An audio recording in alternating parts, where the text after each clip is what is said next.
istighfar itu upaya biar bisa tobat, tolabul maghfirah, doa. Istighfar itu doa, ya Allah tolong ampuni saya. Dan tidak sia-sia, Allah janjikan akan diampuni. Allah janjikan akan diberi. Allah janjikan akan diberi solusi, kan enak tuh. Makanya orang-orang soleh itu kalau dimintai solusi untuk masalah-masalah, gak pernah ngasih nasihat banyak-banyak. Ada orang datang, kalau zaman sekarang kan datang, Masya Allah. Ustadz, anak saya Ustadz, Masya Allah susah diatur, berani sama orang tua, bla bla bla bla bla. Kita ini ustadznya, kita ini sok pinter. Ya Bapak ini kalau jadi orang tua harus tahu cara nasihatin anak. Bapak harus berakhlak yang mulia sama anak. Dawa, tambah sindikan ini stres, kok aku sing disalahno ya. Stres. Kalau orang-orang dulu gak begitu. Datang satu orang ngeluhkan anak saya, suami saya, istri saya. Itu dikasih solusinya bukan nasihat. Tapi disuruh amal. Kamu istighfar 10.000 kali. Istighfari dosa-dosamu. Beres nanti urusan anak sama istrimu, sama suamimu. Beres. Karena tidak ada hal-hal yang hil-hil tadi itu. Yang ruwet-ruwet tadi itu. Kecuali karena kitanya punya sesuatu yang gak beres dengan Allah Subhanahu wa ta'ala. Wujud kita sehebat apapun kalau ada yang gak beres sama Allah Ta'ala, maka Allah akan mengingatkan kita lewat makhluk-makhluknya yang lain. Makanya dikatakan siapa ngalami yang gak enak itu kan menghapus dosa. Lah apa pengen toh dosanya dihapus pakai kejeduk tembok 200 kali. Na'udzubillah min dzalik. Apa ya pengen dosanya itu dihapus dengan diomeli istri tiap hari. Apa ya pengen dosanya dihapus dengan diperenguti suami setiap pagi. Kan yang gak enak. Kan ya enak toh, pagi kok lihat suami mesem ya. Pulang kantor lihat istri kok nyiapkan teh sama senyum. Itu kan nikmatnya luar biasa. Ketemu anaknya apa? Ayah, ngerangkul kan penak. Bukan anak dipanggil, nak, siapa kamu? Gak kenal, loro hati itu ya. Sakit ya, na'udzubillah min dzalik. Lah gimana caranya biar bisa seperti itu? Caranya jangan suka nyalahin orang lain. Jangan suka menyalahkan keadaan. Kadang-kadang itu Masya Allah.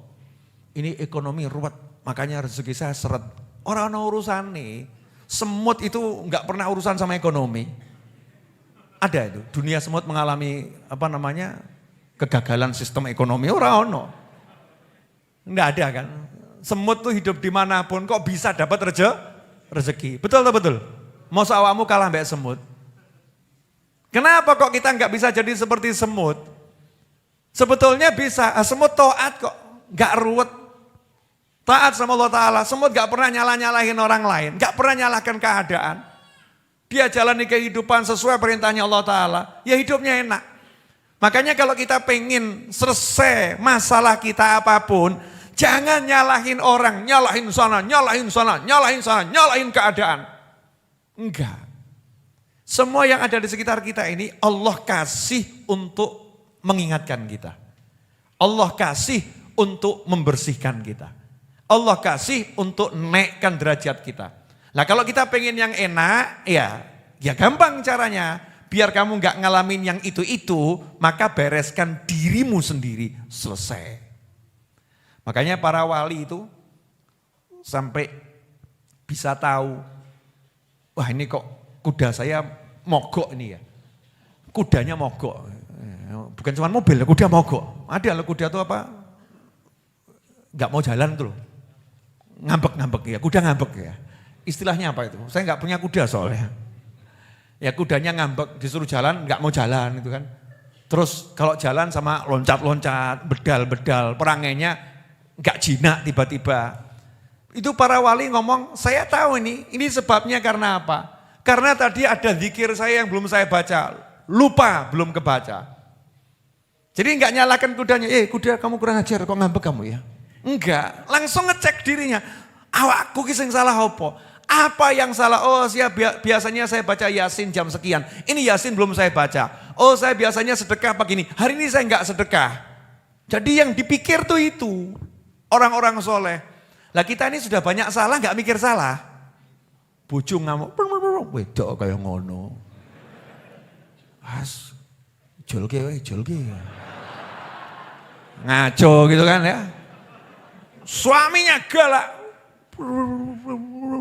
Orang kok temperamen begitu. Tidak seperti Habib Novel, murah senyum. Wah, tambah ngamuk gitu ya.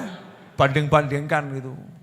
Terus mulai mikir, ya miliknya orang lain dibegitukan gitu. Naudzubillah min dzalik. Sebetulnya kan simple. Kenapa suamimu marah-marah? Jawabannya adalah karena kamu punya salah sama Allah Subhanahu wa ta'ala. Kenapa istrimu marah-marah? Jawabannya adalah karena kamu punya salah sama Allah Subhanahu wa ta'ala. Gimana caranya biar suami enggak marah, istri enggak marah, anak juga bisa diatur enak? Jawabannya jangan buat masalah sama Allah ta'ala. Selesai. Nah, masalahnya ini kita sama Allah buat masalah terus. Nah yang kurang ajarnya sudah buat masalah, merasa enggak bersalah kan yang dablek gitu ya. Wongnya ya teko. Siapa lagi kalau bukan kita? Kita ini udah buat masalah sama yang maha kuasa, tapi kita merasa gak pernah berbuat salah. Hebat atau gak hebat itu? Hebat. Mau habis sholat diajak sama imam istighfar 3 kali aja beratnya luar biasa. Imamnya udah teriak-teriak, Astaghfirullahaladzim. Makmumnya ngomong gitu. Lidahnya suruh niru aja kok beratnya luar biasa. Seharusnya kan lebih banter dari imamnya. Astagfirullahaladzim. Astagfirullah. Takoi imam, dungaren kok banter. Dosaku akeh. Ya, semakin keras kan semakin mantep istighfarnya. Ini kadang enggak habis sholat diajak istighfar 3 kali aja tambah nanya, dalilnya mana? Istighfar 3 kali itu dalilnya dari mana itu habis sholat itu? Istighfar model begitu siapa yang ngajarin? Wah ini bid'ah, Masya Allah. Istighfar kok bid'ah itu.